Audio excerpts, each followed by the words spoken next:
在关西的最后一晚，我们偶遇了烧山祭，与世界各地的人一起目睹了这场烟花盛宴。让我们开始这场旅程吧。痴汉犯罪，这是什么东西？大家来日本要小心小心痴汉哦！痴汉，防痴汉。580yen。到京都。到京都。家人们准备去京都啦！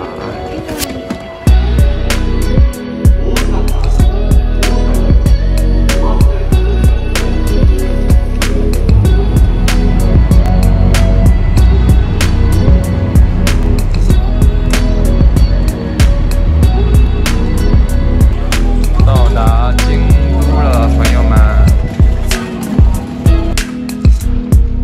来了。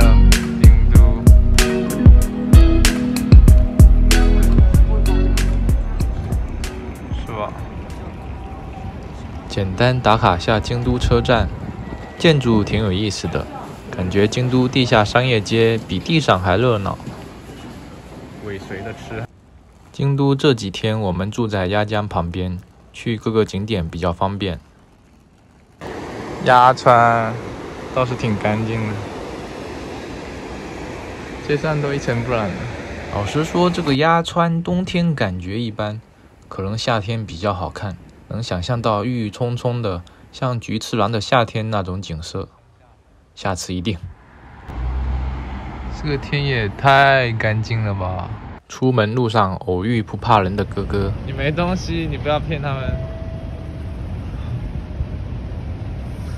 露出智慧的小眼神，小尖儿，小尖儿，豆总，晚上加餐。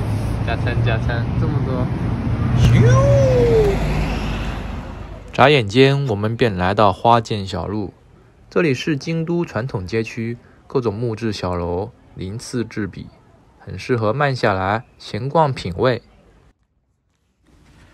小路走到尽头，我们偶然闯进了一座寺庙。临近夜晚，游客都回去了，偌大的庙里格外的安静。这时天上竟然飘起小雪。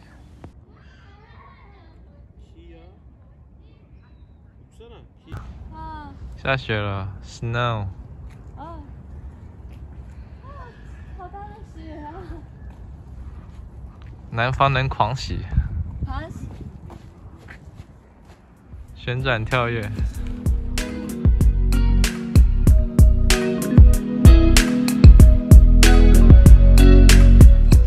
回去前拍了几张游客照，技术有待提高。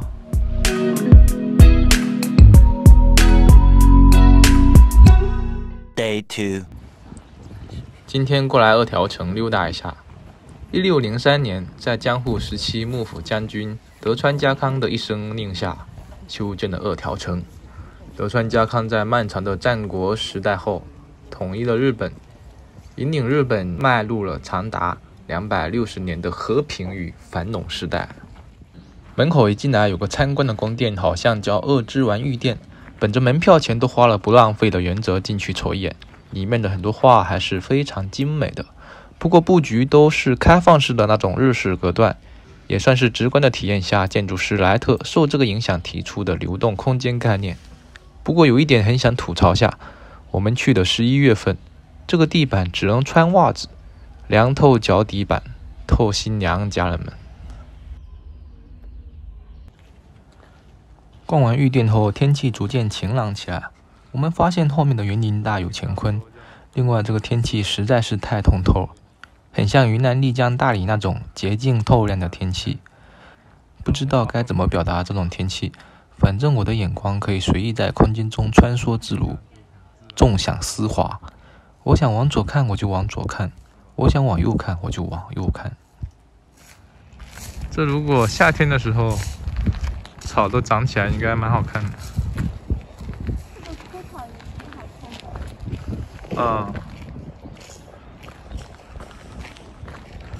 日本物哀文化。看到这片草地，想到大学老师提到关于日本的物哀文化美学，比如看到樱花花谢花开，感受到美，也感受到哀伤，对世间万物的变化、人世无常的感慨，有种佛学看待世间万物的视角与禅意。显然夏总已经物哀了，当下这片枯黄的草地，未尝不是一幅独特的景致。另外，我发现他们好喜欢种松树，又加深了我对日本的刻板印象，总感觉他们什么事情都很努力。景观也是一种很努力的美学，放这么多松树，用力绽放生命的那种努力的情景。打电话也是很努力的在打。我还看到一个小学生背着书包急匆匆的奔跑，看起来也是非常努力的样子。各位如果把努力带入日本的旅游，应该会发现很多不一样的视角。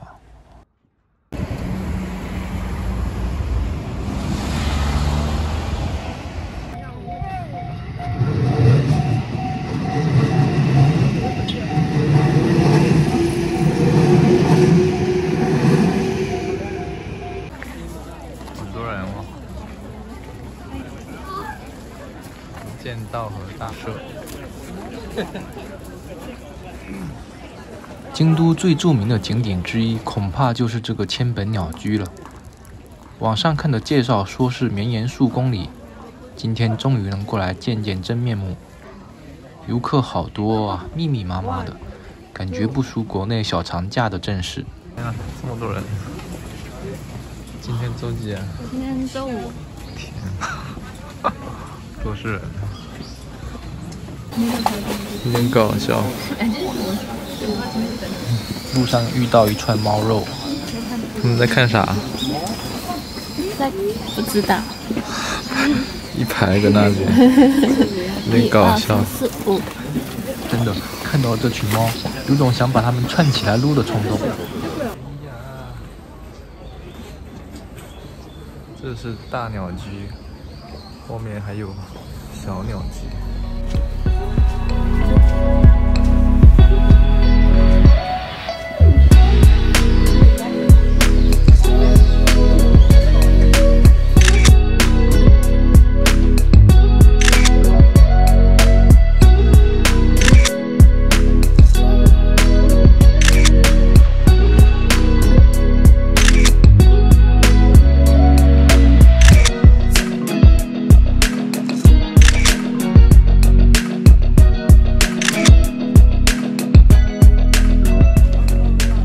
逛完鸟居，下一站我们来到了23年坂，同样也是非常多的游客，耳边时不时还会传来很多同胞交流的声音，让人有点出戏，总感觉身处国内某个历史传统游客街区。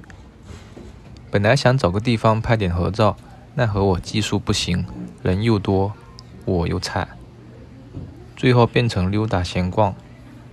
吃了个不咋好吃的炒饭跟蛋包饭，看着漂亮，中看不中吃的玩意。好在这次主要目的在游玩观看，对美食的期望放得比较低。Later， 这一天的行程稍微紧了点，刚好得知奈良有烧山祭活动，下午我们就赶到奈良，正片开始。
下一篇我们将去追逐富士山的日出，这应该是我一整年里见到最美的景色。